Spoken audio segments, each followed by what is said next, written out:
Hello, everybody. Welcome back to my channel. Happy Valentine's Day. This is part two of my Zelda D&D AI generated adventure. And um, if you didn't watch the last time, I basically asked ChatGPT to create a Zelda adventure, a D&D adventure. And I told it to make a complete adventure, and I told it to set the different Hyrulean races as custom classes, just like you would see in a D&D adventure. So I have a Goron, I've got a Rito, I've got a Hylian, and a Zora, and a Gerudo. A couple things. Last time I didn't have a map. This map here is just like a generic D&D map that you get in like the D&D starter pack. Not going to be like actually part of the adventure. It's really just here for aesthetics. If you didn't join last time, I've got Zelda D&D dice. And this time I actually have something to write with, this is like an actual D&D journal thing. I don't know if I'm going to be able to do that because this is a lot to juggle, this sort of live thing, because I'm also typing into ChatGPT and then trying to answer any chats that might come up. So not sure. Hey, Oph, can you hear me okay? And I'm just wondering if my volume's all right. But so basically, if you didn't watch the last one, um, just a brief synopsis of the like scenario it's set up. I'll read what it says. It actually created like a prologue, like you would see at the beginning of the of a Zelda game. Thanks, Oph. So it says, let's see, what does it say? It says, for centuries, Hyrule's balance has been maintained by the light of the six sacred crystals, each hidden deep within ancient temples. These crystals resonate with the divine energy of the goddesses, Din, Nehru, and Feyror. But now an eerie twilight mist has begun creeping through the land, sealing the temples and twisting the world into something unfamiliar.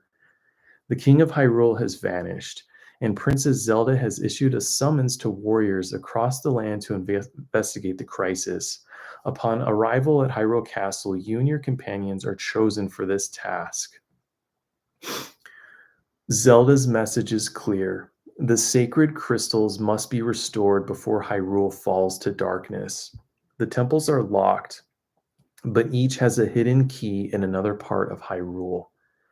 A figure known only as the Eclipsed King has claimed the throne, yet his true identity remains unknown. Ganondorf was executed years ago, yet whispers of his return persist. So then what happened last time, just quick recap, is that we started in Hyrule Field, and then we went to a village, the village of Eldin, and it told me that the forest temple key was there in the village of Eldin. Already it's weird for a Zelda adventure. You would expect Farron to have the forest key, but whatever. We went there. The village was abandoned and it was silent. And after some investigating, there was a well, and the Zora had a connection with the well because of the water there. And basically, we learned through some glowing Sheikah runes that we needed a very bright light. We couldn't just like drop a torch in. I think I tried to drop a torch and it was saying that I needed to illuminate it with like a sacred light. So then we went to the shrine of Hylia, and had to fight a few bosses, got one of the lights, and we're told that we need two more lights. And so one thing about the light is that the light gave my Hylians like this radiant flame for his sword. Um, but already so a big part of this is I'm testing ChatGPT's ability to do this, because I was pretty clear and I was saying create an entire Zelda adventure, just like a Zelda game. And, I just read that synopsis. It seemed like it was off to a good start. We're going to go find these six sacred crystals. You would assume that there'd be like a temple per crystal, but already we're searching. At first it made it sound like we're looking for one light, but then we found a hidden passage, and now it's like we're looking for two more lights. And what are we going to do with these? Are we going to make one light out of the three, and then we're going to go into the well? And then, like, is the well going to have one of these crystals? And as I brought up a lot of times in part one, is that ChatGPT like always has another passage. So you solve the room, and then you'll investigate that room, and there's always a hidden passage, and you go in, there's another room. And so I'm really like testing ChatGPT's ability to do this. um, for all I know, this will be never ending. It'll just constantly come up with a new thing, but it's too early to say. So I don't know, I'm giving it the benefit of the doubt right now. And another thing I wanted to point out, like I said, like last time I didn't have a map. So when I've played in real life, and at this point I've played 4 or 5 times in real life in my entire life. And so, um, a big reason I'm doing this is because I want to learn how to play, and I don't really have anyone to play with. And this is a great way for me to learn the rules. But when I have played in real life, we have a map, and the dynamic changes. If you've played D&D, you know exactly what I'm talking about. When enemies do appear, the action changes. Like you'll have like a little disc where the enemy is, and the closeness of the enemy dictates like what types of attacks you can do or what you should do. Like if it's far away, you do a ranged attack. If it's close, you can hit it with your sword, stuff like that. I'm not going to do that. ChatGPT is not prompting me to do that. um, and I got to be honest, like when we play in real life and we do that with the map versus this purely narrative version that I'm doing here, um, it's not that different. Hey, what's up, Jared? Um, so if it bothers you, just know, like for me, it doesn't feel that different. The fact that I'm not like, saying the enemy is 30 feet away. So you can't hit with your sword or whatever, like is what you would do in real life. The way this is like if there's an enemy nearby, you can basically just do whatever you want. You can hit it with your sword, you can shoot it with your ranged weapon. Um, and just to me, it just doesn't feel that different. So, um, but it is less authentic that way. So anyway, let's get going. So again, we had gotten a flame. There was a wall with cracks in it. The Goron had broken through, and there was another passage. ChatGPT is like giving me recommended actions, and it's saying that I can send Kasak the Rito ahead to scout. One final thing before we get going. The reason I'm talking a little bit quieter this time is because my family's home, and I'm trying to talk quiet as to not wake them up. All right, here we go. So yeah, I am going to send Kasak ahead to scout. He's the fastest and most agile. You can roll stealth or perception. So we're going to roll. I've got my D20 here. I rolled a 17, so rolled 17 for stealth. To send Kasak ahead.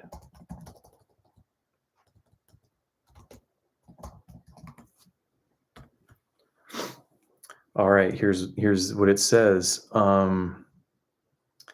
Kasak's stealthy approach. Scouting the hidden chamber, Kasak nods, stepping forward. He pulls his hood over his head and spreads his wings slightly to reduce his silhouette. I'll take a look. Stay here. With a 17 stealth check, he moves silently, barely making a sound as he glides into the passage. What Kasak sees, the chamber is small and circular, shocking, with an ornate pedestal in the center. Resting on the pedestal is an ancient Sheikah lantern glowing with a soft blue flame. The walls are covered in inscriptions, but they're partially eroded. No immediate signs of traps, but the Sheikah weren't known for making things easy. The floor has a faint circular engraving, almost like a pressure plate. Kasak slowly backs away and returns to the group. Kasak says, so ChatGPT gives me prompts of what the characters are saying. There's a pedestal with a weird blue flame lantern. Might be important. A Sheikah lantern, says Lore the Zora. Those were used to repel darkness and reveal hidden things. Dargo the Goron, no traps. Kasak, none that I saw, but the floor looks off. Could be a pressure plate.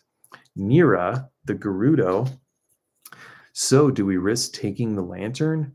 Next steps. Here's the recommended actions by ChatGPT. I've got some chats here. Let's see. All right, just people just chatting. Cool. All right. So it says investigate the pedestal and inscriptions first. Step carefully into the chamber and check the floor. Grab the lantern immediately, or have Kasak shoot the pedestal from a distance. I'm going to grab the lantern. It doesn't say, it says roll dexterity or sleight of hand. So I'm going to roll dexterity. I rolled a 10, rolled 10 dexterity, grab the lantern. So again, I'm looking for 2 more sources of light. I don't know if this is one of them. Again, I have no clue if ChatGPT is like remembering what it just told me. It says grabbing the Sheikah lantern, a risky move. You step into the chamber, eyes locked on the glowing blue lantern. Trusting your reflexes, you reach out and grab it swiftly before anything can react. Dexterity check 10. You successfully lift the lantern from the pedestal, but your movement is not quite fast enough to avoid triggering something. A loud mechanical click echoes through the chamber. The floor beneath the pedestal suddenly drops by an inch. The pressure plate was real. The chamber begins to rumble. What happens next? The Sheikah inscriptions on the walls glow red, shifting from calm blue to warning symbols. A low hum resonates through the shrine, and you hear the sound of ancient stone grinding against stone. 2 hidden alcoves in the walls open, revealing 2 Sheikah sentries activating. These mechanical guardians glow with blue runes and begin to rise, their arms forming bladed appendages. You have seconds to react before they fully activate. Your companions react. Kasak says, why? That's why I don't touch weird old magic stuff. Lore, they're activating. Can we stop them? Dargo, we fight or we run. Pick fast. Nira says, Tisk, of course it was trapped. Next steps, what do you do? Attack first. Try to strike before they fully activate. Roll for initiative. Run for the exit. Use the Sheikah lantern. Maybe it can counter them. Roll Arcana or Insight. Command your allies to focus on disabling one before the fight starts. So, given that the last time I got a light, it was able to add radiance to my sword, I assume the lantern is going to do something similar. So let's go ahead and roll Arcana for the Sheikah lantern. I rolled a 6. That's probably not going to do it. Rolled a 6, Arcana, lantern.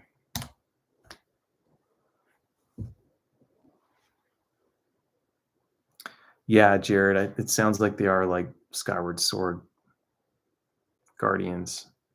All right, here's what it says. Using the Sheikah lantern, a flicker of power, you raise the Sheikah lantern, hoping it holds some power against the sentries. Arcana check 6, including your +1 Sacred Flame Arcana bonus. The lantern glows faintly, its blue flame flickering in response to the awakening sentries. A faint pulse of energy washes over the room, but it's too weak to fully stop the guardians. The sentries hesitate for a brief moment, their glowing runes flickering, but then their blades extend fully, locking onto you. The lantern isn't fully activated yet. You need a stronger connection or another step to use it properly. Lore, the Rito, it reacted, but it's not enough. Kasak, I said Lore, the Zora. I don't know what I said. That was the Zora that said that. Kasak, the Rito says that means it can work. We just don't know how yet. Dargo, the Goron, talking ain't gonna help. We need to move now. Nira, the Gerudo, they're locked onto you, Hylian. What's the plan? Sheikah sentries fully activate. The guardians lock onto you, their blue runes shifting to an aggressive stance. They begin to advance, spinning their blade arms in a rhythmic, deadly pattern. Battle begins. Next steps. What do? Attack first. Roll initiative and strike before they do. Try using the lantern again, but differently. Maybe shake it, focus, or say something. Roll Arcana or Religion. Dodge and reposition. Get out of their immediate range, roll acrobatics, command your allies to target a weak spot. Um, hey, you know what? A weak spot sounds like a good idea. So let's do a perception check for a weak spot. I rolled a 3. I suck. I suck at rolling. So rolled 3 perception to check.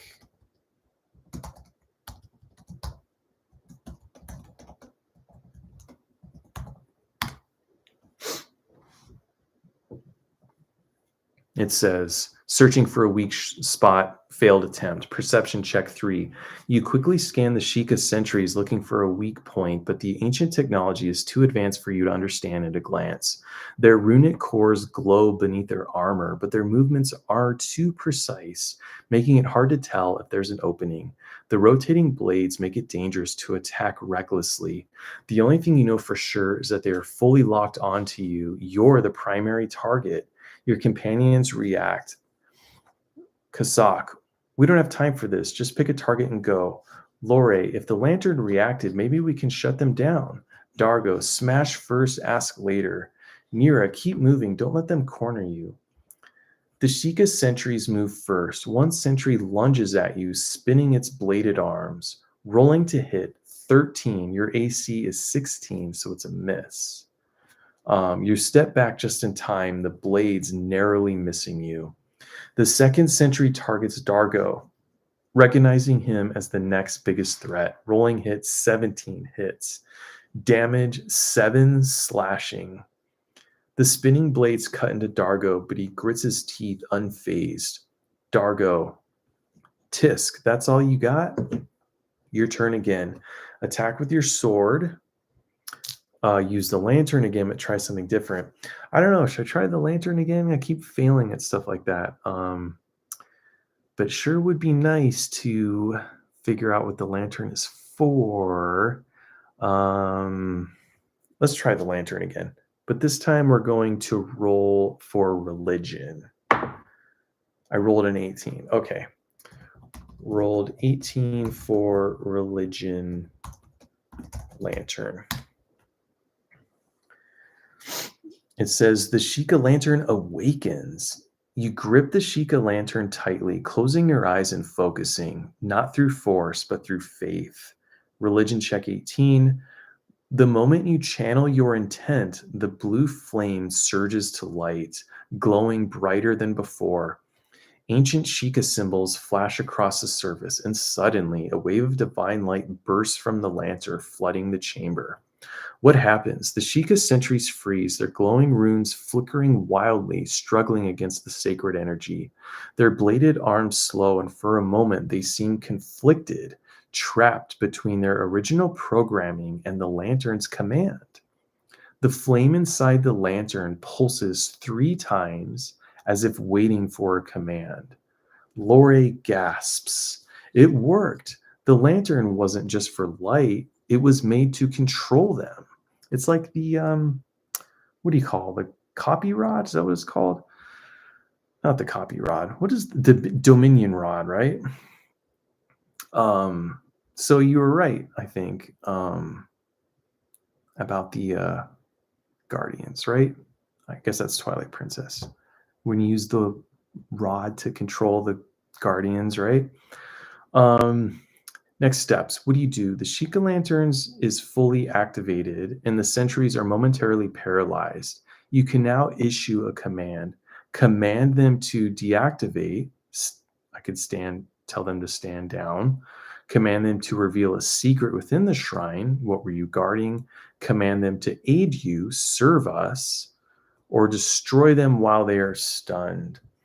I mean, if I don't ask them what they are guarding, because like typically the way this would work is you destroy them and then the secret reveals itself. I guess I could try to destroy them while they are under my command, and then I'll see the secret of the room.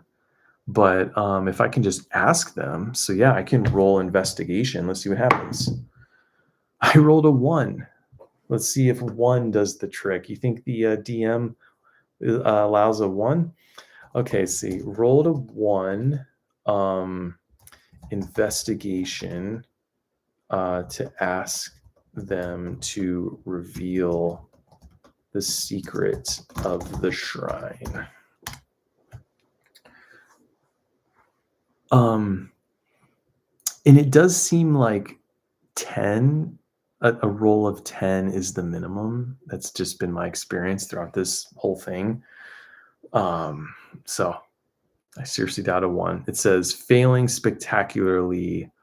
You hold up the Sheikah lantern, its blue flame glowing brilliantly in command. What were you guarding? Reveal the shrine's secret. For a moment, the sentries twitch, their glowing runes flashing erratically, as if trying to process the command. Then, error, system override, unsupported query. The Sheikah sentries completely reset. Their glowing eyes flare red again, their programming overriding your command. The lantern's effect weakens and they return to attack mode. Oh shit. The chamber rumbles as if the shrine itself is rejecting you. Your companions react. Whatever you just did, undo it. The command was too vague. They can't process an order like that. Great, back to smashing them then. We had them shut down and you broke it. Unbelievable. The Sheikah sentries reboot and attack again. You had a chance to deactivate them, but with the failed roll, they have resumed their assault. What do you do next? Okay, so again, I haven't played a lot of D&D, but one question that I think comes up is like, at what point or what mechanism would stop you from just doing the same thing over and over? Like in this case, we keep trying the lantern. I think a good DM creates a situation, whether it's like a time element or some sort of danger where like if you're just standing there doing the same thing, maybe the walls are falling down and they hit you with rocks or whatever. I don't know. In this case, it seems like it's letting me like continue to roll the lantern, but maybe the danger is that like every time I fail, it gives the guardians a chance to attack, and eventually I'll run out of hit points. So I honestly think we should just attack them. So attack them with sword. And I'm going to roll for initiative. So I rolled a 16. Rolled 16 initiative.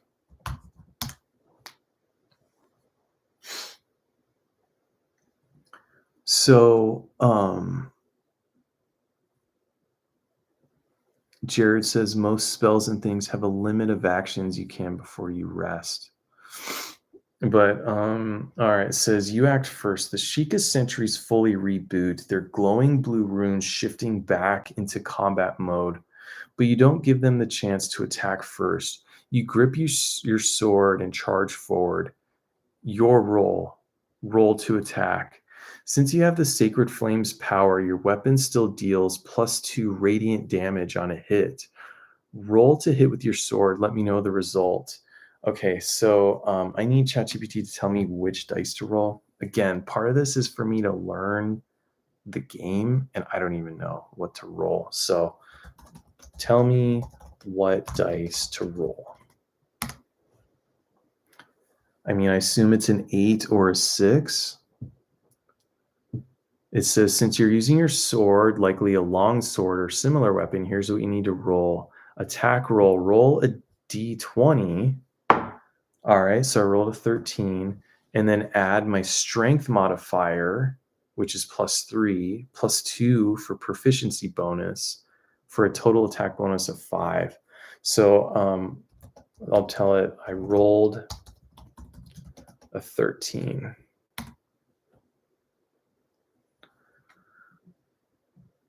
I actually knew that it was a d20. I forgot that. I think the next part is the damage roll, which is an 8.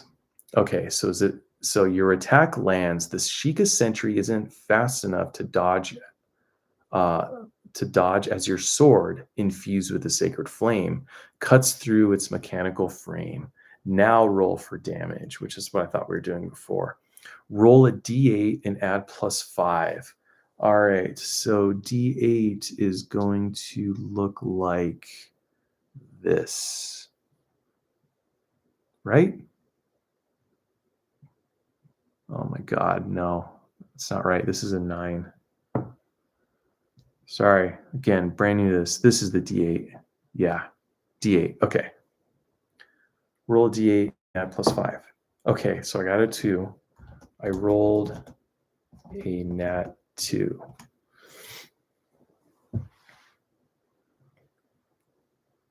I don't even know what the dice look like yet. That's what a newbie I am to this. Damage roll 2d8 +5. Was I supposed to roll it twice? Or no, that's just saying my roll was a 2. Never mind. Okay. +5 for a total of 7 damage. Your sword slices into the Sheikah sentry, the sacred flame's radiant energy burning into its ancient metal plating. Sparks fly as its blue runes flicker erratically, struggling against the divine power.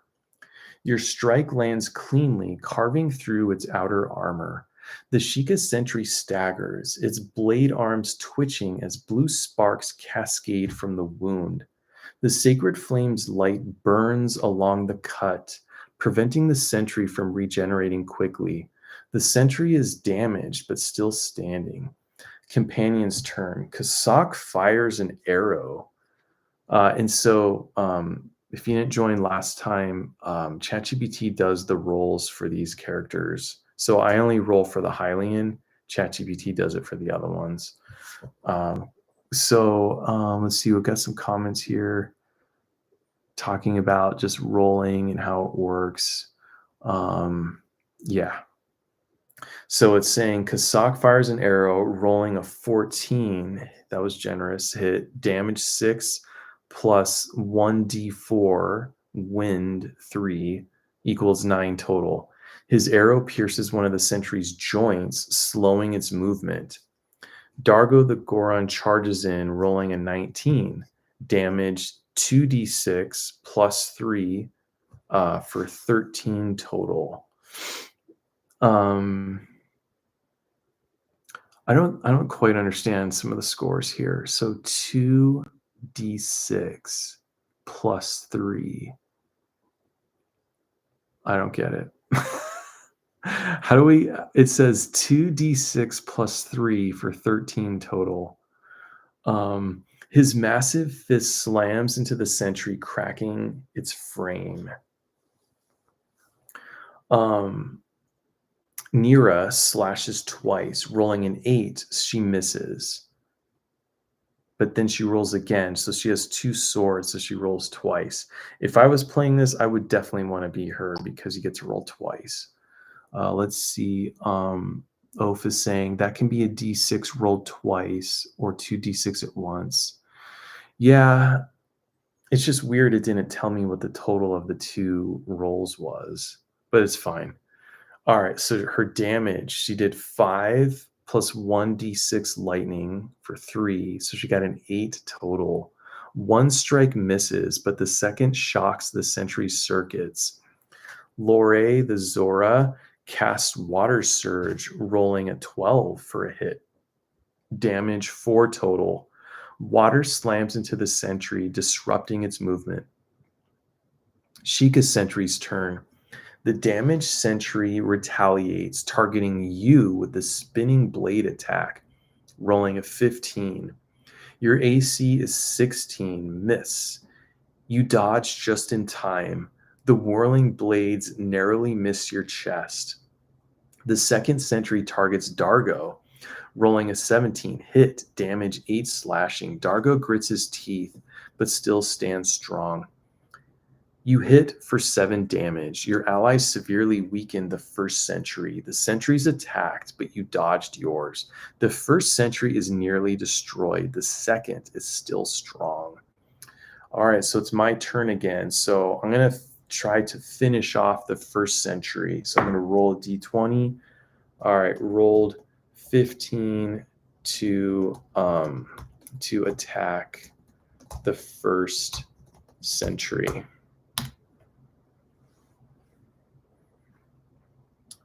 Final strike, destroying the first sentry, attacking roll 15 plus 5 for proficiency for a total of 20. Your attack lands. The Sheikah sentry is already weakened, sparks flickering from its damaged frame. You raise your sword, sacred flame burning along the blade, and strike. Now roll for damage. Roll a d8 plus my 5 strength and flame bonus. So my d8, I rolled a 6. Rolled a nat 6, which is a good roll.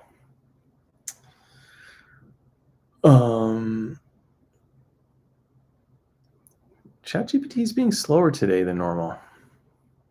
I mean, it literally created the campaign in 4 seconds last time.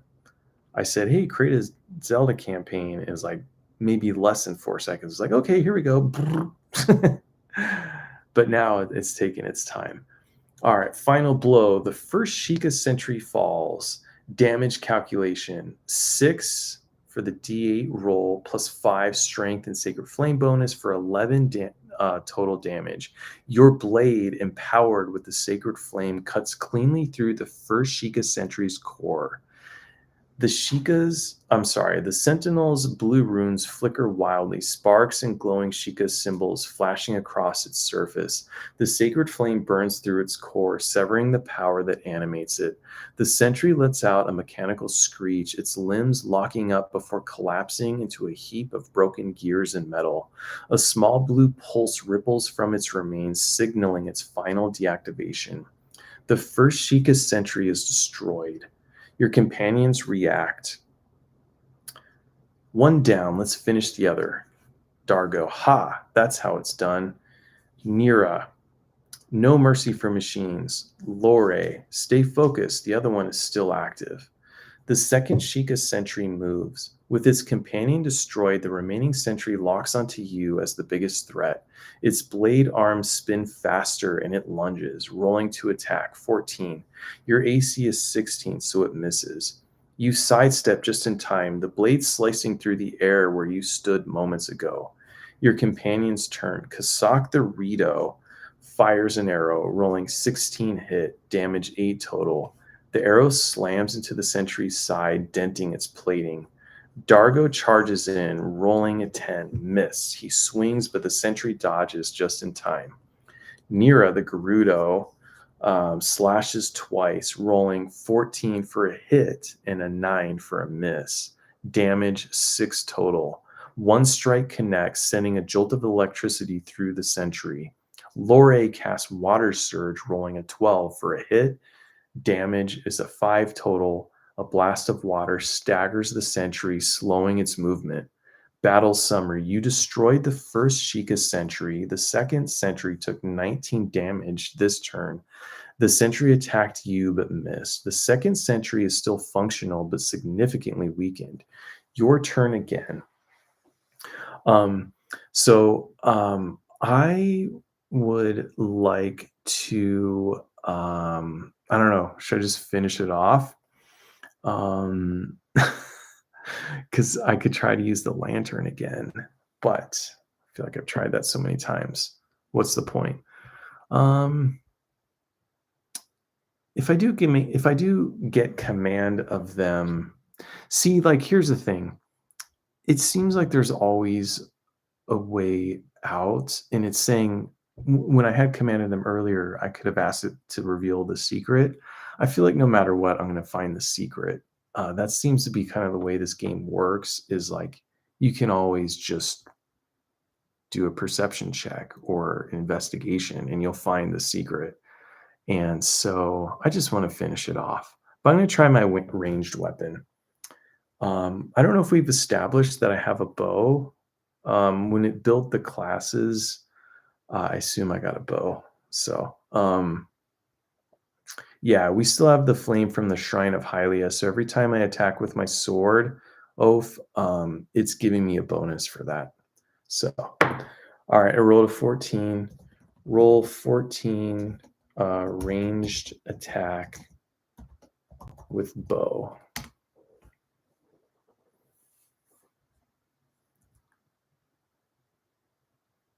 Yeah, I should have used it on the arrow, huh? Uh-oh. ChatGPT gave me did the thing where it gave me two options.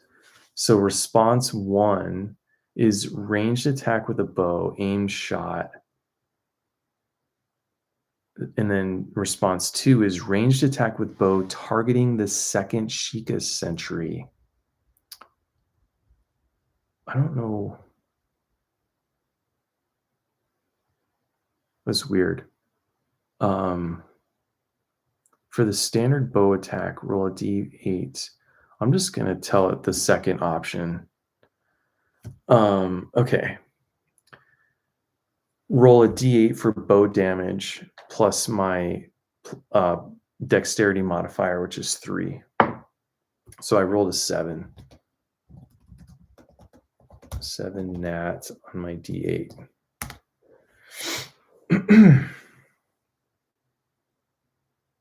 It says final strike. The second Sheikah sentry falls.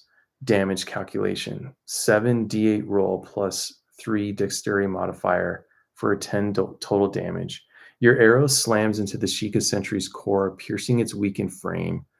The energy inside sputters violently before the machine lets out a final distorted hum.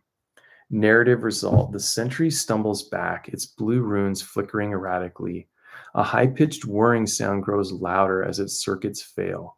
Finally, the Sheikah technology shuts down completely. The sentry collapses into a heap of broken metal, its core flickering at once before fading to darkness. The second Sheikah sentry is destroyed. Your companions react. The Rito whistles. A clean shot, Hylian. I respect that. Dargo smirks. And here I thought you only swung swords. Nira wipes her blades. No more interruptions. Now we take what we came for. Lore kneels beside the remain. This shrine has many secrets, but I think we've earned what's inside. Victory rewards. The Sheikah lantern and sentry remains. You now fully possess the Sheikah lantern. It can illuminate hidden objects and dispel twilight illusions.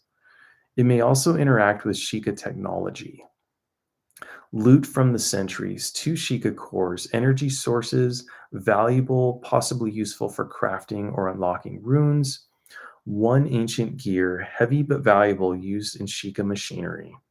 Next steps. What do? Examine the remains more closely for additional clues, roll for investigation, study the Sheikah lantern further. Maybe it has more abilities. Leave the shrine and prepare for the next sacred flame. Wow, I actually can leave. There's not a hidden passage. Oh, wait, hold on. 4th option. Look for another hidden passage. There could be more secrets here. Roll for perception. Okay. Um, just reading some of the chat here. Okay. So I do like to loot. So I'm gonna examine the remains. So I'm gonna roll for investigation. So I rolled a 6. Rolled 6. Investigate the remains.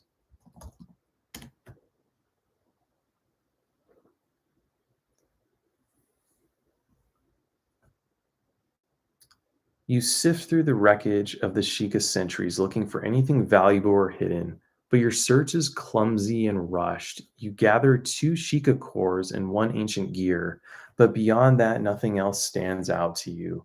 The intricate Sheikah mechanisms inside the centuries are far too complex to understand at a glance. You try tapping the Sheikah lantern near the wreckage, but it does nothing.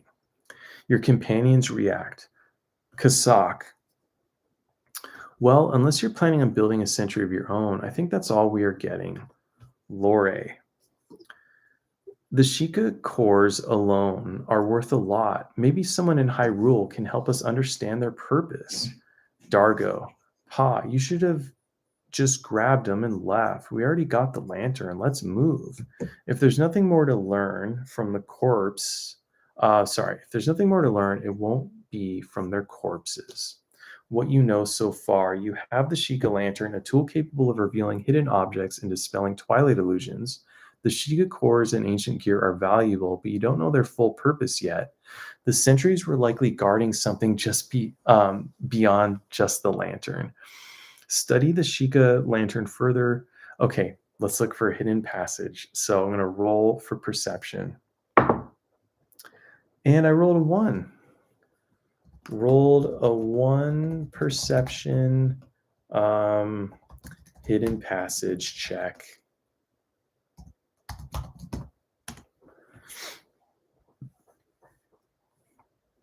It's going to fail, obviously. But I don't know.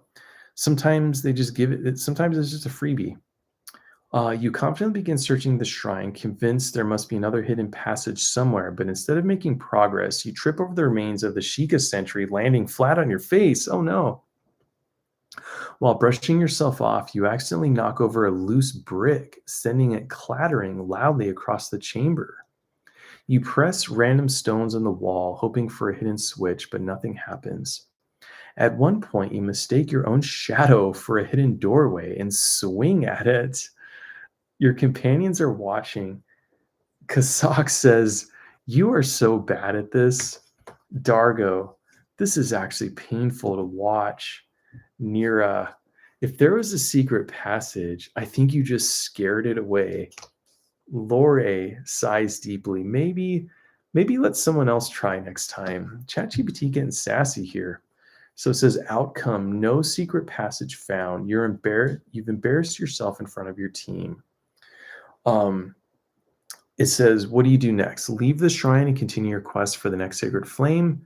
Study the Sheikah lantern further and ask Lori if she recognizes anything about the Sheikah cores. Let someone else search for hidden passage. So it says it recommends Kasak or Lore roll for perception if I want to check for the hidden passage. So because they'll have a bonus. And I wonder who would have more. Let's try Kasak. Kasak's going to roll for perception. If this fails, we're just going to get out of this shrine. 10. All right. So Kasak rolls 10 nat for hidden passage.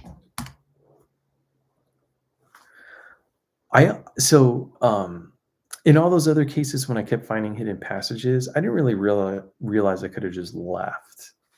I thought you had to move forward. But anyway, Kasak searches for a hidden passage. Perception check 10, natural roll.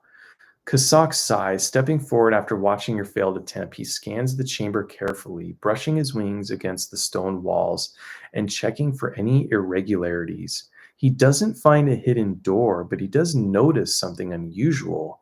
Near the center of the room, right where the Sheikah lantern was resting, there are faint markings on the floor.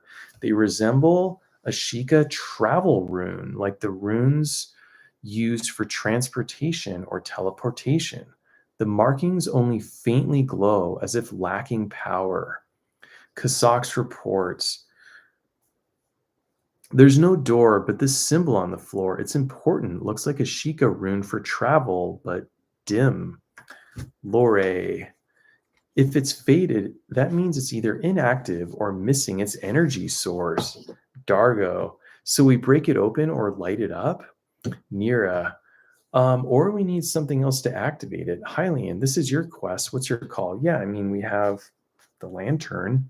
The Sheikah lantern was able to command those guardians. So obviously it's an energy source. So we should use that, right? Use the lantern to try to activate it.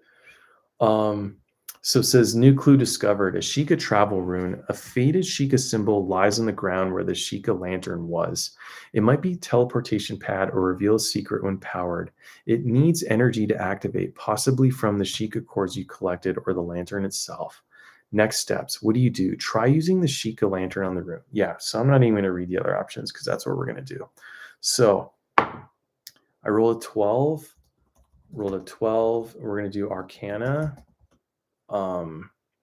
Lantern on the rune.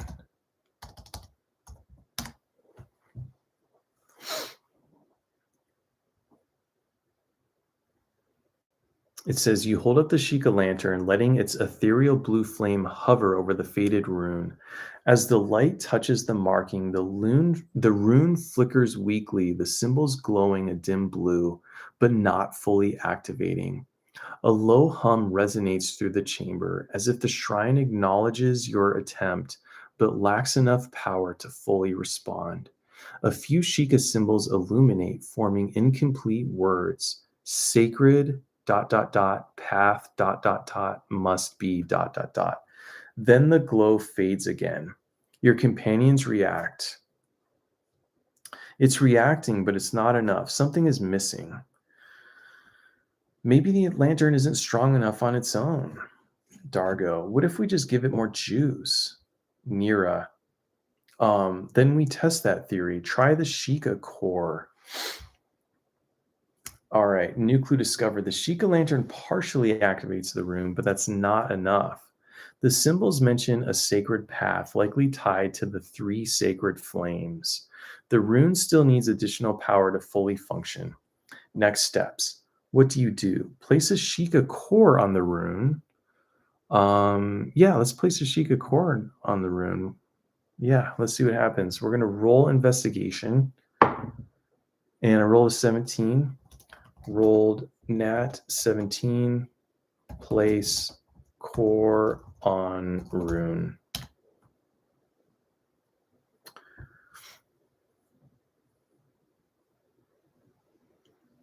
It says success, investigation check 17. You carefully take one of the Sheikah cores you collected and place it onto the faded rune.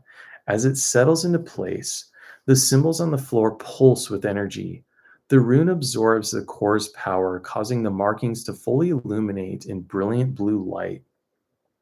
A deep hum resonates through the chamber, and the ground vibrates slightly. The previously faint inscription fully reveals itself.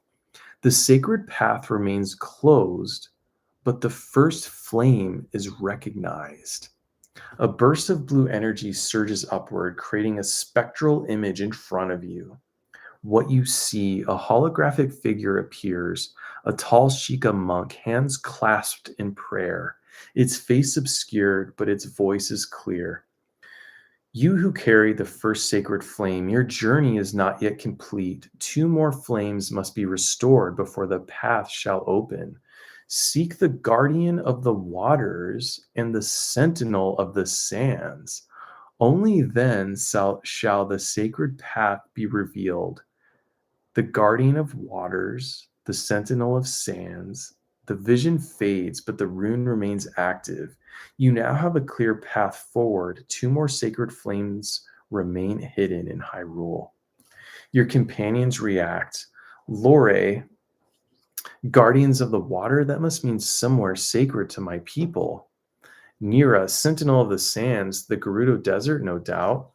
Kasak, that means our next stops are already set.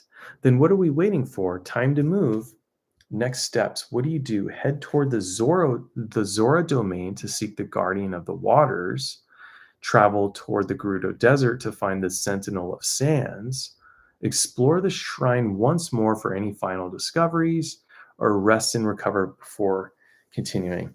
Okay, so as I've said ad nauseum, I'm testing ChatGPT's ability to handle this task. And there are clues, or there's hints, there's evidence that it's failing, because the whole point of getting the first flame was to illuminate the well in the village of Eldon. And I mean, unless we're supposed to go to Zora Domain and get a flame, and then go to the Gerudo Desert and get a flame, and then go back to the village of Eldon to light up this random well, when at the get-go, the whole point of this adventure supposedly was to get the 6 crystals, to to find the king, and to I assume, what was the king's name? Let's see what his name was. Anyone remember what the king's name was? Here, the Eclipsed King. And so all that stuff at the beginning, and again, this is the same thread that I started last week. I just picked up where I left off. It initially told me that the sacred crystals must be restored before Hyrule falls to darkness. And now we're going and getting these sacred flames. And who knows if it's to light up the well, which was the point of getting the first flame.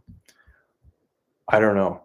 But I don't want to go to the desert. I want to go to the Zora's domain. So let's head to Zora's domain.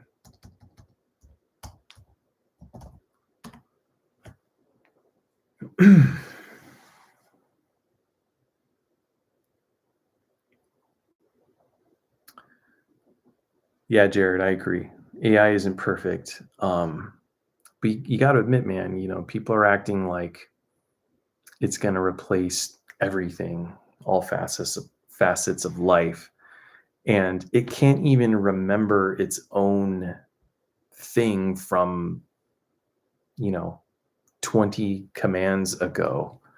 And it seems to just be making things up on the fly. I don't know. That's part of the test. Maybe it just looks like it's making things up on the fly, but it actually is going to bring it all together. And this just is, in fact, a massive quest. Maybe these flames really are going to lead to these crystals. All right. It says, journey to Zora's domain, seeking the guardian of the waters. With the first sacred flame in your possession, you and your companions leave the shrine behind. Yeah, but I just had a thought too, because what if it's like Ocarina of Time, when you get the 3 stones first, and then you go and do the adult dungeons? Maybe the 6 sacred crystals is like the final 6 dungeons, and this is the initial 3. I don't know. Let's see if it's that smart. Obviously not going to figure that out today. I'm actually probably going to have to stop in like 5 minutes. Okay, so with the first sacred flame in your possession, you and your companions leave the shrine behind, setting out for Zora's domain in search of the guardian of the waters. The path to Zora's domain. Zora's domain lies deep within the eastern mountain range, where rivers and waterfalls carve through the land. The journey will take you through dense forests filled with wildlife and potential dangers, across powerful river crossings that lead toward Zora controlled waters, up narrow mountain paths where heavy rains and steep cliffs could be hazardous. As you travel, storm clouds gather overhead. Zora's domain is known for its heavy rainfall and misty atmosphere. One more thing that I forgot is it told me that in Elden Village, we were going to find the forest key for the forest temple. That obviously didn't happen. Or it was one of the things we missed when we failed on our rolls. Travel check, roll for progress. Since you are traveling across varied terrain, roll a survival check to determine how smoothly the journey goes. Roll a d20 and tell me the results. All right, let's see. I rolled an 18.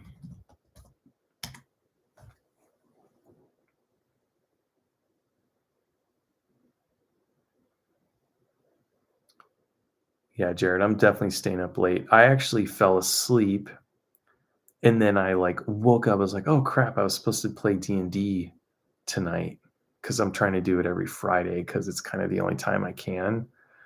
Um, but otherwise, yeah, I'd definitely be asleep right now. Okay. So this might be the last thing we do. Well, let's just get to the domain, and then next time we'll go into the domain and see what happens. Um, Survival check 18 success. With expert navigation and careful travel, you and your companions make excellent time on the road to Zora's domain. What your journey looks like: dense forest. You navigate through thick woodlands without getting lost or encountering dangerous wildlife. You spot trails used by the Zora, making for easier travel. River crossings. You find sturdy crossings before reaching the stronger currents, avoiding any need for swimming or risky paths.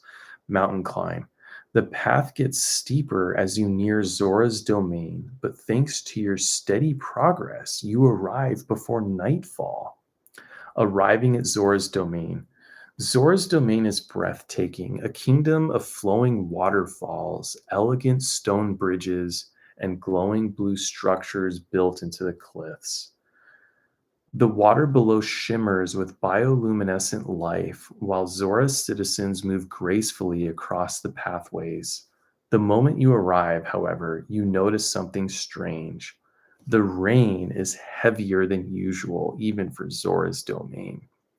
Guards are posted at the main entrance, looking unusually tense. The rain, oh, what I already said that. Usually tense. A large elder Zora with an ornate headdress approaches, flanked by two armored Zora warriors. Zora elder, travelers, state your purpose. Zora's domain is not welcoming outsiders at this time. Your companions react. Lore, first to respond, says, "What? Why would the domain be closed off?" Kazak says, "That's not normal. Something's wrong here." Dargo, "They better have a good reason for shutting us out." Nira, "Be careful how we respond. If the Zora are on edge, we don't want to start a fight." Persuade the elder to let you in. We mean no harm. We seek the guardian of the waters. Roll for persuasion. Ask what's going on. Why is the domain closed to outsiders? Show the Sheikah lantern or sacred flame. I could roll for religion or arcana or look for another way in. I think we should show the lantern, right? I rolled a 7. So rolled 7, show the, should I show the, yeah, the sacred flame. Maybe even a 7 will do the trick. I mean, it's a sacred flame. I got it at the shrine of Hylia. It says failed attempt. You hold up the sacred flame, hoping to prove your purpose. The golden fire flickers softly in your hand, but the Zora elder narrows his eyes. You carry a powerful relic, but that does not grant you entry. Many have come bearing sacred artifacts, but none have helped us. The Zora guards remain firmly unmoving, their expressions wary. The Zora are already skeptical, and showing an artifact alone isn't enough to earn their trust. The current crisis in Zora's domain has left them wary of outsiders. Without explaining your purpose clearly, they assume you're just another traveler claiming to have an answer. Your companions react, Lore whispering, they must be desperate if even divine relics don't convince them. Kazak says, that's bad. They're treating us like any other wandering adventurer. Dargo says, then we need to talk or fight. I say fight. Nira says, let's try not to get exiled from another kingdom, please. So I could roll for persuasion. Let's just roll for persuasion. So that was an 11. Roll 11 persuasion.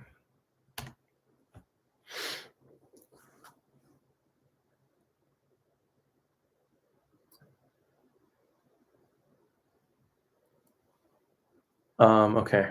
Persuasion check 11. You take a steady breath and speak with conviction. We are not just travelers. We are on a quest to restore the sacred flame. If your people are in danger, you need our help. The Zora elder studies you for a long moment. His expression softens slightly, but he still hesitates. I do not doubt your conviction, traveler, but you must understand. Many have come before you, claiming they could solve our crisis. None have succeeded, and now the flood waters rise higher than ever. He glances at the waterfalls and rivers surging with unnatural force behind him. If you truly wish to help, prove it. Tell me, what do you know of the guardian of the waters? Our companions react. We should tread carefully. If we say the wrong thing, he might turn us away completely. They clearly don't trust outsiders, but we know the guardian of the waters is tied to the sacred flames. Maybe that's the answer? Or we just tell them to fix the problem, no matter what it is. This is a test. He's seeing if we actually know what we're talking about. So, next steps, the recommended next actions are give a direct answer. The guardian of the waters is linked to the sacred flame. We were sent here to find it and restore balance. Admit that I don't know, but ask for their knowledge. Insist that the details don't matter. Try a different approach. I think, yeah, the direct answer. Probably roll for religion. All right, I rolled a 19. Rolled 19 for religion, direct answer. Okay, let's see. Revealing the truth about the guardian of the waters. Religion check 19. Success. You meet the Zora elder's gaze and speak with certainty. The guardian of the waters is tied to the sacred flames. We have already reclaimed the first flame, and now we seek the second. The visitors we received guided us here to your domain. Whatever crisis you face, it is connected to the guardian, and we are here to restore balance. The Zora elder's expression changes. His doubt fades, replaced with cautious hope. You speak as if you have seen the truth yourself. Perhaps you have. The heavy rainfall around Zora's domain intensifies, as if echoing the urgency of your mission. The elder gestures for the guards to stand down. Then you must enter. The guardian has not been seen for many moons, but I fear its absence is the reason for our suffering. Come, travelers, you may be our only hope. You have gained the trust of the Zora. Entering Zora's domain, as you step inside, you see the full extent of the crisis. The rivers are overflowing, flooding lower walkways. The sky is darker than normal, storm clouds thick and unmoving. Zora's citizens are hurriedly reinforcing structures, clearly worried about the rising waters. The elder leads you to the royal courtyard where a massive carved stone tablet stands, its inscriptions worn but still visible. This is the last known record of the guardian of the waters. If you are to find it, this may be where your journey begins. Your next step is clear. Unravel the mystery of the missing guardian and restore the second sacred flame. All right, so that's where we're going to end it. I'm just going to look at some of these comments. You guys are cracking me up here. If there's an elephant, I'm quitting. Oh my God. It is annoying that it was that like the curse is rain based, right? I mean, we all hated the rain in Breath of the Wild. Um and so yeah, I wasn't expecting that when we were heading to Zora's domain. Um but anyway, so yeah, that was fun. Um we'll go in, we'll try to find the guardian of the water, and we'll find the sacred flame, even though I don't know what the hell we're doing at this point. Um we'll see what happens. And yeah, everyone, thanks for watching. And let me know if you have any suggestions or what you think. Um, again, still learning this.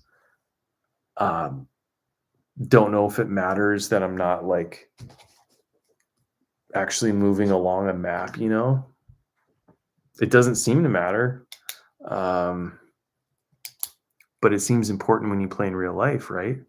There's also cards. Like when you roll for initiative in real life, you get like cards like saying, um, tracking whose turn it is and stuff like that. All that seems to be out the window right now, and it doesn't seem to matter. So, what the heck? Appreciate it, everyone. And till next time, hopefully sooner than later. And I'll see ya.